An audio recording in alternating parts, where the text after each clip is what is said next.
پھر ایک مرتبہ حضرت ابراہیم علیہ السلام کے والد حضرت ابراہیم علیہ السلام کو کہا کہ کل ہمارا عید ہے اور اب نے ہمارے ساتھ چلنا ہے اور ہم نے پھر وہاں کھانے تیار کرنا ہے، قسم قسم کے اچھے ذائقہ دار کھانے تیار کرتے ہیں اور پھر اپنے بتوں کے سامنے رکھتے ہیں۔ پھر ہم جنگل چلا جاتے ہیں، وہاں میلہ لگاتے ہیں اور واپس پہ آ کے ان کے برکات حاصل کر کے ان کو کھاتے ہیں۔ تو جب حضرت ابراہیم علیہ السلام کو کہا کہ آپ ہمارے ساتھ چلیں، ابراہیم علیہ السلام نے آسمان کی طرف دیکھا اور کہا کہ میں تو بیمار ہوں، لیکن والد سے نے کہا اور اس کو ساتھ لے کر آدھے راستے تک جب پہنچے تو اس نے پھر اپنے آپ کو چڑھایا اور آسمان کی طرف دیکھا کہ میرا تو بیمار ہوں اور میں نہیں جا سکتا ہوں۔ والد سے نے چھوڑا اور ساتھی لوگ آتے تھے، اس سے پوچھا کیوں نہیں جاتے، وہ کہتا میں بیمار ہوں۔ آخر میں وہ واپس دوڑتا ہوا جیسے آنے لگا تو 2-3 گھوڑے اس سے مل گئے۔ اس نے کہا کہ میں آج تمہارے بتوں کو ختم کر دوں گا۔ اسی طرح ابراہیم علیہ السلام واپس ہوا اور وہ اپنے میلے کے عید کے دن تھا ان کا، تو وہ چلے گئے۔ تو ابراہیم علیہ السلام پھر بتوں کے دربار میں گیا اور انہوں نے تو یہ بات کیا کہ میں آپ کے بتوں کو انشاءاللہ ختم کروں گا۔ وہ تو اپنے بات کو بھی مکمل کرتا تھا، پورا کرتا تھا۔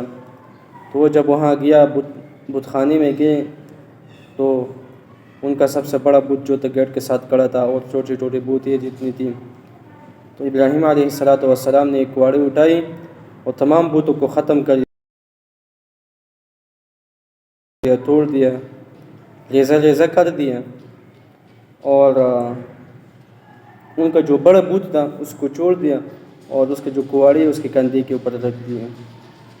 جب لوگ آیا، لوگ نے کہا کہ یہ کام کس نے کیا، یہ تو بڑا ظلم ہوا ہمارے ساتھ اور بہت بڑا زیادتی ہوا۔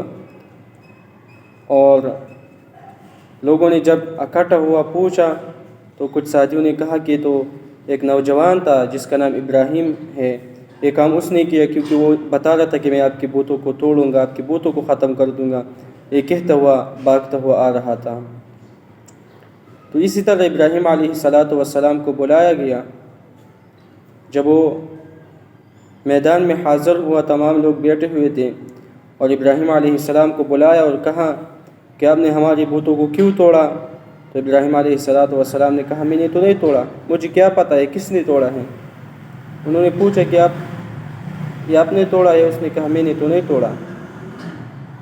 پھر ابراہیم علیہ السلام نے ان کو کہا کہ آپ خود پوچھ لیجئے ان سے، یہ جو بڑا کڑا ہوا ہے انہوں نے مارا کیونکہ کواڑی اس کے کندھے کے اوپر پڑی ہوئے ہیں، اس نے مارا ہوگا۔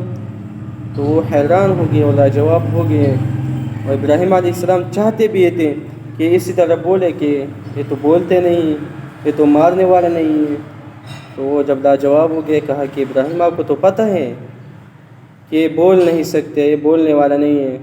ابراہیم علیہ السلام نے کہا ظالمو، تم اس کی عبادت کرتے ہو جو نہ بول سکتا ہے نہ خود اپنے لیے کچھ کر سکتا ہے، اور آپ ان کے پیچھے لگے ہوئے ہیں، ان کی عبادت کرتے ہو۔ تم اس کی عبادت کیسے کرتے ہو؟ یہ اپنے آپ کو کسی سے نہیں بچا سکتے تو آپ کے لیے کیا کرے گا؟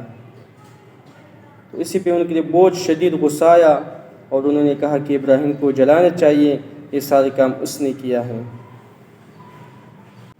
تو ابراہیم علیہ السلام جب آیا، بتوں کے سامنے کھانے پڑے ہوئے تھے، قسم قسم کے کھانے، لذیذ کھانے پڑے ہوئے تھے۔ ابراہیم علیہ السلام نے ان سے پوچھا یہ کھانے آپ کیوں نہیں کھاتے ہو؟ یہ کھانے کہاں نا، یہ کھانے کس لیے آئے ہوئے؟ تو وہ بولتے نہیں تھے۔ ابراہیم علیہ السلام نے ان کو کہا آپ بولتے کیوں نہ ہو، بولو نا ذرا سا، لوگ تو آپ کو خدا کہتے ہیں، آپ کیوں نہیں بولتے ہو؟ جب وہ خاموش تھے تو ابراہیم علیہ السلام نے کواڑی اٹھائی اور سب کو توڑا، سب کو ختم کیا۔